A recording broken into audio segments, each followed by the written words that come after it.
lockbox in the kitchen.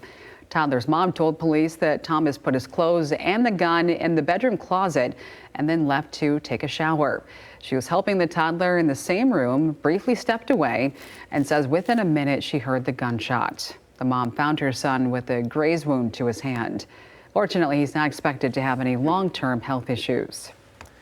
The grandmother charged in the accidental shooting death of her 5-year-old grandson has accepted a plea deal, and the case against her will not be going to trial.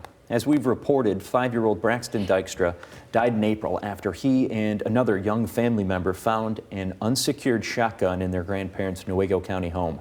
Teresa Robert, his grandmother, was scheduled to go on trial this week, charged under the recently passed Michigan safe storage laws. Instead, she's entered into a plea agreement with prosecutors, pleading guilty to 1 count of child abuse. She's almost 70 years old and never has touched a gun. But the gun was in the master bedroom and she had control of the premises. So, she was willing to acknowledge that. It's something she didn't do. It's not something she did. She didn't put the gun away. Her sentence is scheduled for December 9th, and she faces up to 23 months behind bars. Her husband, Carl, has already been sentenced to 38 months to 15 years in prison for his role in the death of their grandson. This morning, an investigation is underway involving suspended Detroit Lions player Jameson Williams. We're learning from Scripps News Detroit that he was nearly arrested 2 weeks before being suspended for violating the NFL's performance-enhancing drug policy. It seems the wide receiver had a gun in his vehicle, but was released from custody after officers had planned on taking him to jail.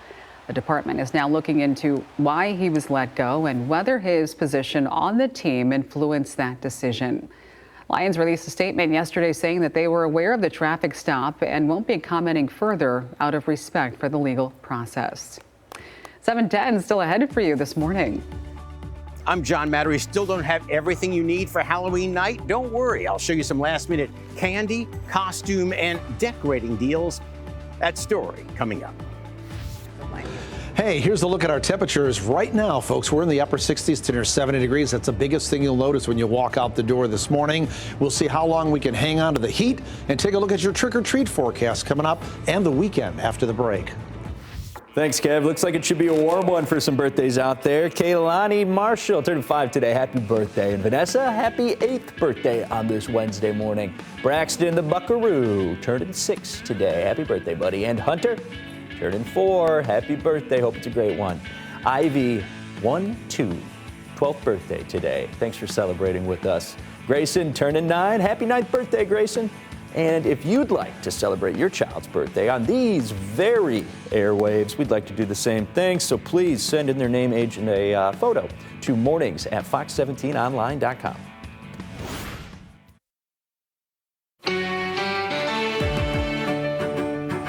Top stories for you this morning. Israel's parliament voting to ban a UN agency that provides essential services like food, water, medicine, and educational opportunities for Palestinian refugees. Israel is accusing UNRWA of having ties to Hamas. 9 UNRWA staff members were fired after the accusations were announced.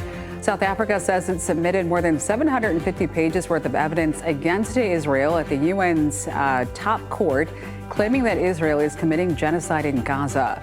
Israel strongly refuting those claims. And with just days until Election Day, hundreds of ballots were destroyed by fires this week at 2 ballot drop-off boxes in the Pacific Northwest. And investigators are searching for a culprit they say is responsible for both. Now, these happened in Portland, Oregon, and nearby Vancouver, Washington.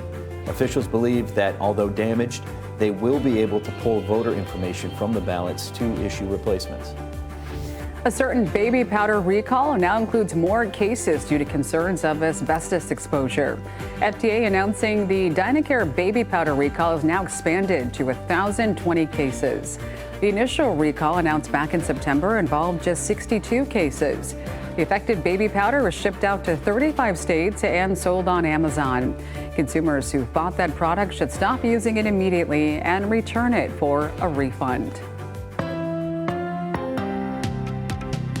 Well, just hours to go now to make sure you're ready for Halloween tomorrow. And if you still have a costume or treats to pick up, consumer reporter John Mandarese has you covered with some last-minute ways to save so you don't waste your money. Are you being haunted by a Halloween deadline right now? Well, don't worry, because there's still plenty of time to stock up on some last-minute candy or some costume accessories in time for the big night. Buy two, get one free. Yeah. As Halloween creeps up closely, many of us, like Charlotte Waller, end up scrambling in the final days. Everybody leaves it to the last minute, don't they? They do. I'm very guilty of that. I'm looking for costumes right now. Oh, all right, good luck. If you're rushing to the store for an extra bag of treats, beware, supplies are dwindling. You may not find that special candy that you personally love, favorites of your family, for example. But last minute isn't all bad. Shopping expert Trey Bodge says you're more likely to snag a deal. The prices on candy will drop dramatically as you get very close to Halloween. Same goes for spine-chilling decorations like what we saw a few weeks ago at Lowe's. While most of these giant yard ghouls are sold out, Lowe's has remaining items up to 75% off, with Home Depot advertising up to 50% off. YouTuber Jade the Libra says if you can wait, decor will soon be 80 to 90% off. A day or even a week after Halloween, sometimes a week after Halloween, you can find, they're just trying to get rid of it. Costumes can get tricky this late, especially if you're looking for something popular. But if you're not picky, like Holly Moran, you can find prices slashed at used clothing stores. Oh, we never pay full price for a Halloween costume for one night. Not worth it. Never. For the biggest savings, experts say shop secondhand, reuse something from last year, or use supplies you have at home. If you're creative and you're good at putting things together, it's a way to have a less expensive piece that's unique. You can't find it anywhere else because you made it. Or wait until Friday for rock bottom prices to start fresh next year. And that way you don't waste your money. I'm John Mandarese. Everybody, it's 7:18, and as we look out over Fremont, here's a school parking lot, a couple of cars there, but one of the things you'll notice this morning, wow, we're mild out there. We're going to be, for a second day in a row, near record warmth today with highs back into the mid to upper 70s. Some of us are probably going to touch 80 degrees again. Rain is likely tomorrow, or at least the chance of it, especially through the first part of the day into about the early afternoon, and then we should trend drier for trick-or-treaters. That said, if the kids are going out, it's still going to be a little cooler and blustery because it's going to be windy, but it should mainly be dry at that time. Cooler, dry, and some sunshine for both Friday and Saturday. We do have wind advisories out for our lakeshore counties again with the southwest wind coming across the lake. There'll be some gusts there at the lakeshore at about 45 miles per hour, and those strong winds are triggering gale warnings out on Lake Michigan, so not a good idea to be out on the piers, but to go out to the lake on a day like today might not be a bad idea just to see the wave action, and because it's going to be warm enough to do so. Our temperatures are in the mid to upper 60s to around the 70-degree mark out there right now, and as we look back at the last 6 hours of clouds and radar movement, you'd be hard-pressed to find any showers around here. There's none, but off here to the west, this is going to continue to develop and fill in with a solid line of precip. But for us, just a veil of some high and mid-level clouds, so not a clear blue sky today, but a filtered sunshine. I've called it partly cloudy to at times partly sunny. Near record temperatures again around 78 degrees with a southwest wind at about 15 to 25 miles per hour. Here's what it looks like on Future Track. Out ahead of the system is where we are. That's where the windy conditions are, but that wind is pumping up our temperatures back well into the 70s, and we'll see that veil of high cloudiness today. This system moves a little bit closer. The clouds will thicken up overnight, and watch, we may start to see some showers or a rumble of thunder late tonight into tomorrow. We're still out ahead of the system tomorrow, so we're still up around 70 degrees early, but by the time this system moves through, it'll start to filter in some cooler air behind it. So the best chance of rain tomorrow will be the first part of the day until the system moves on through, and then the cooler air will filter in, but the winds are still going to be with us. Look at the snow in the western UP. They're expecting about 3 to 6 inches of snow up there, but for us, it'll be too warm for that. Cooler air does filter in by Friday and Saturday, but seasonably cooler in the 50s, and with high pressure building in, we'll see a fair amount of sunshine. I want to show you the winds again because the winds are another factor. just like yesterday, it's going to be a windy day with wind speeds up around 15 to 25 miles per hour sustained and some higher gusts. Those wind speeds tonight, much the same. You could see the oranges and the reds. Those colors are tied to the wind speeds. And as we go into Thursday, still up around 25 mile per hour sustained with some higher gusts. That's why I say a little bit cooler and blustery and windy for the trick-or-treaters, but it should mainly be dry. 78 degrees for the high today. Tomorrow, 70 degrees early, but we'll fall into the upper 50s by later on in the afternoon. Showers, maybe a rumble of thunder, especially the first part of the day. And then Friday and Saturday, high pressures in here. We're in the 50s, but that's seasonable. Don't forget to turn the clock back 1 hour on Saturday. We fall back to Eastern Standard Time, and then more rain is likely as we get into later later Sunday, and then Monday and Tuesday. We'll be in the mid-60s, but there's rain showers likely with that as well. That's our weather. How about we check our traffic at 7:21? Here's Rob. Traffic still moving smoothly, not exactly incident-free. We had a couple of breakdowns and fender bender here and there, very rare. It's like you could count them on your hand, and none of them were on freeways. Nothing that is really actually important enough to mention because there are no delays. So we're looking at a possible delay for you in Muskegon County. US 31 northbound has a right lane closure, and this one runs from Lakewood Road, which is, there's no interchange there. It's mile 125 up to mile 128, the exit there at Colby Road to Whitehall and Montague. Right lane is closed, and this will be ending this afternoon at 5 p.m. I'm Rob Westerby, Fox 17 Traffic. All right, Rob, thanks. It's 7:22. Still ahead for you this morning. As we wrap up October, we're also wrapping up Domestic Violence Awareness Month. So coming up next, Dr. Bitner is back with us sharing advice about handling abusive relationships. Well, the National Institutes of Health declared October Domestic Violence Awareness Month. And with 1 in 3 women and 1 in 4 men subjected to domestic violence in their lifetime, it's a problem that needs to be talked about. Dr. Dana Bitner is here with advice on how we can recognize the signs and move forward if you are in that situation. Good morning. Thank you so much for being here. You know, this is a heavy topic, but I think it's so important that we bring it up and we talk about all the different forms of abuse. Yeah, because so many people think, you know, if you're being physically abused, if you're being hit behind closed doors, you know, that's obviously needs to stop. You need to get out of that situation. But there are so many different types that, you know, maybe don't leave scars that you might physically see on your body. Exactly. And I think about, like, home should be the safest place. It should be the easiest part of our day, you know, and if someone is more worried when they come in the home than when they leave in the morning, it's something to think about. So it's complicated, obviously, for everybody's situation, but why do people tend to stay? They tend to stay because of fear and shame.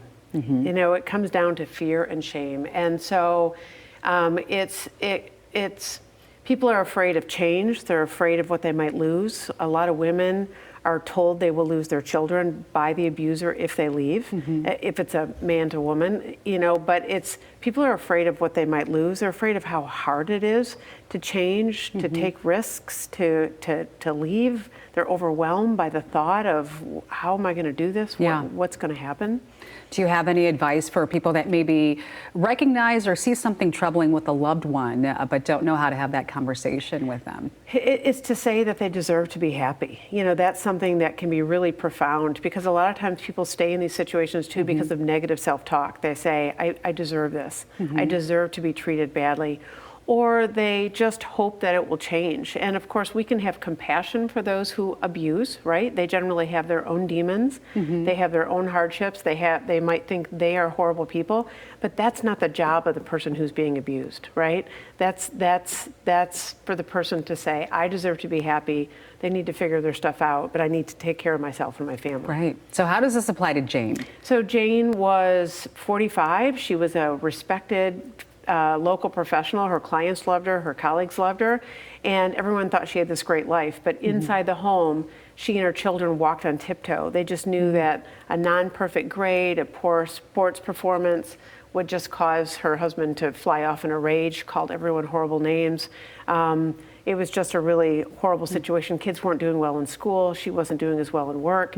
And enough friends started to not want to invite them over, and she started to say, okay, I need to look at this. She had counseling. Why am I dealing with this?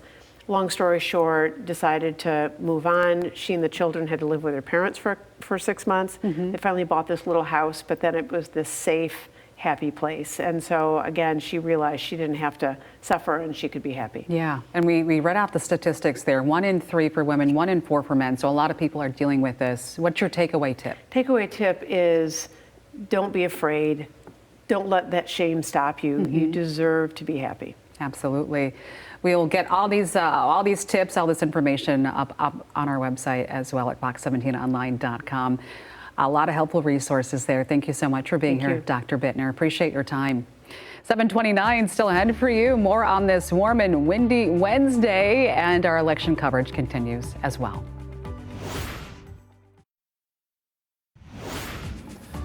Now on Fox 17 Morning News, tracking down the suspects. Lauren Lenzian shows us the new details surrounding the search for the men accused of posing as utility workers, breaking into a home and killing a man.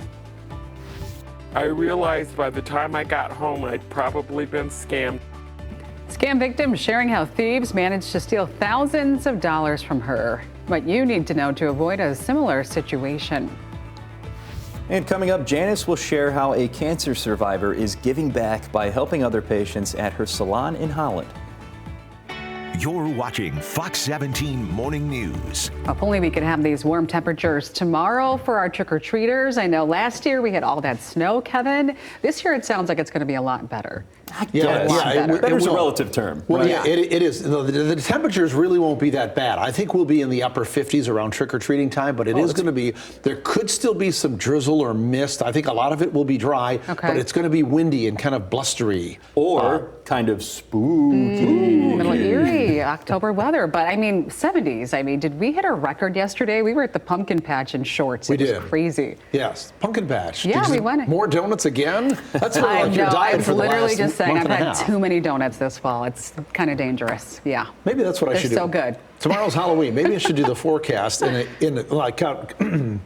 getting choked up thinking about it.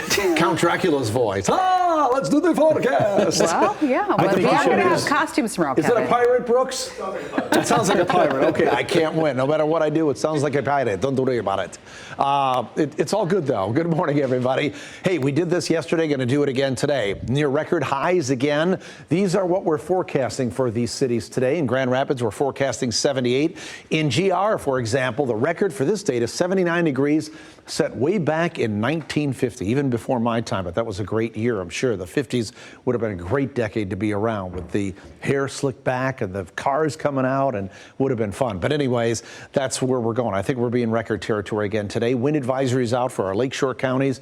Wind will gust up to about 45 miles per hour at the lakeshore there. Elsewhere, probably only about 35 or 40. Nothing on radar now, but as we add satellite imagery, we're going to have a veil of some cloudiness around there. We'll see some filtered sunshine throughout the day, but it will be dry. Temperatures already mild this morning in the mid to upper 60s to around the 70-degree mark in places like Holland, South Haven, and Benton Harbor. Wind speeds are already up. We're at about 15 to 25 miles per hour out of the southwest. The wind speeds stay with us today, tonight, and tomorrow. Here's what we're going through the day today on the planner. Partly sunny skies. We'll get up into the mid-70s by the noon hour. Upper 70s a little bit later on today with that strong southwest wind at about 15 to 25 miles per hour. If you're wondering what the trick-or-treating forecast looks like, I have that coming up, and a look at your weekend in just a few minutes. Right now, we check traffic at 7:35. Here's Rob.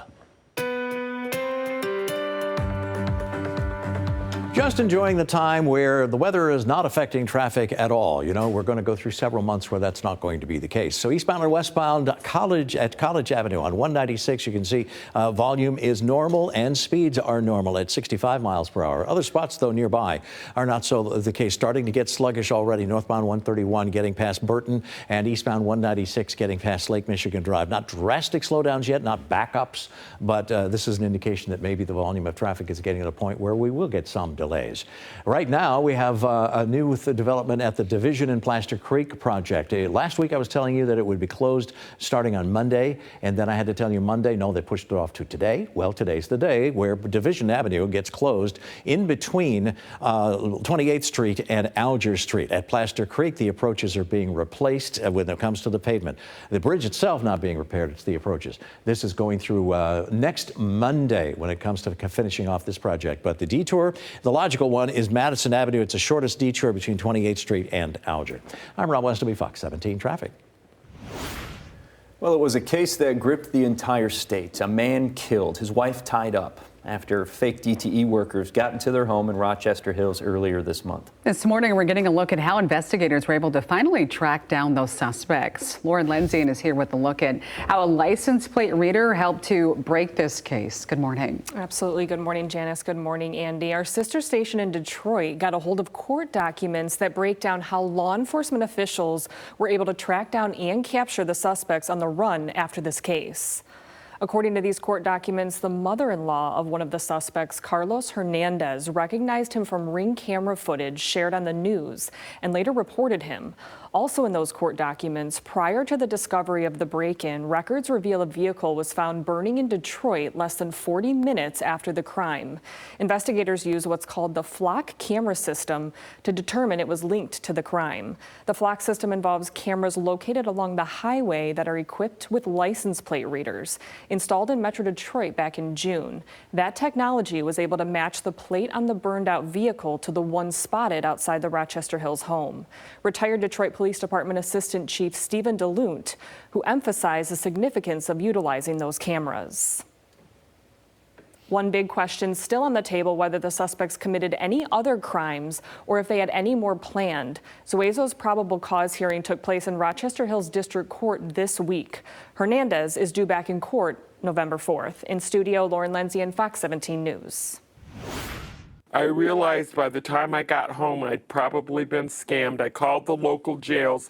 Of course, there was no record of my son in jail. I feel anger. I feel hurt. I feel less happy. It'll be a long time before I recover. This woman, who did not want to be identified, said she's lost her faith in humanity after a scammer tricked her out of $16,000. The Bloomingdale native now hopes her story can be a warning for others. The Van Buren County Sheriff's Office says recently they've seen more older adults targeted by scams just like this. And he says in some cases the scammers are located in other countries, which makes arresting them difficult. But this time the criminals used a local courier to pick up. I find it very hard to believe that this woman does not believe that she's doing something illegal and she's involved in some type of criminal activity, meeting with somebody at a U-Haul parking lot and getting $16,000 cash from an elderly woman. Lieutenant Walker says if you recognize this person, please call Silent Observer or the Van Buren County Sheriff's Office. 7:39 still ahead on your Wednesday morning. Forgot for a second there. Meeting the woman that's using her experience fighting cancer to help others on their journey. The new passion behind Beautiful Me Hair Studio. The Ada Witch is one of West Michigan's most prominent legends. But how much of it is actually based in historical fact? We'll take a look coming up tomorrow.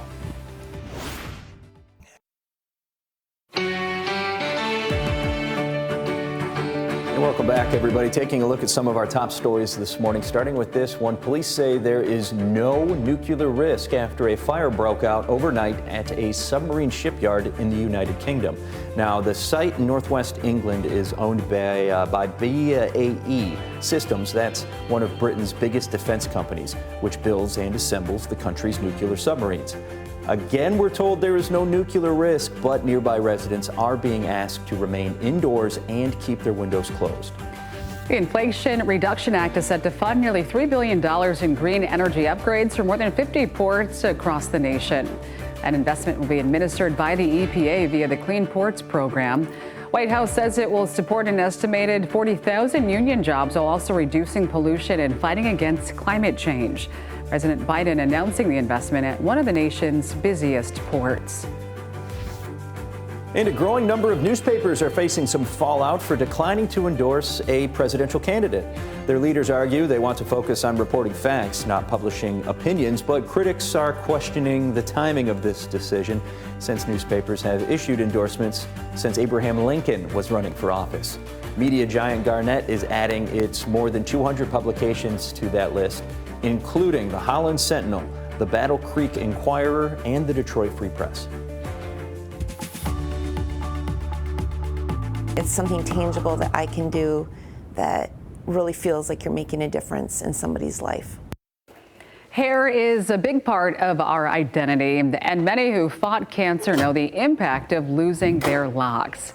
A salon owner in Ottawa County is now styling up a way to help. It's a mission motivated by her own journey. The very first thing that goes through your mind is, do I need chemo? And the second question is, am I going to lose my hair?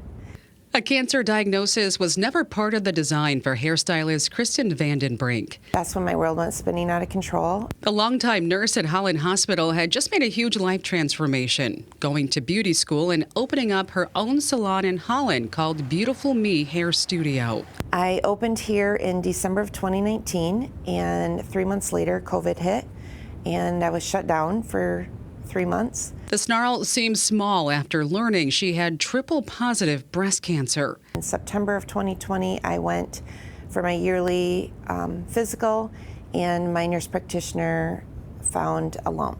Kristen underwent a double mastectomy and started chemo, concerned as most are about losing her hair. And I thought, I know hair. How are people who don't know anything about hair handling this? And it's very, very overwhelming. She bought her first human hair wig and started researching the human hair industry. So then I just Google searched, how do you make a wig? So I purchased a couple courses and taught myself how to make a wig. All wigs start with a ponytail.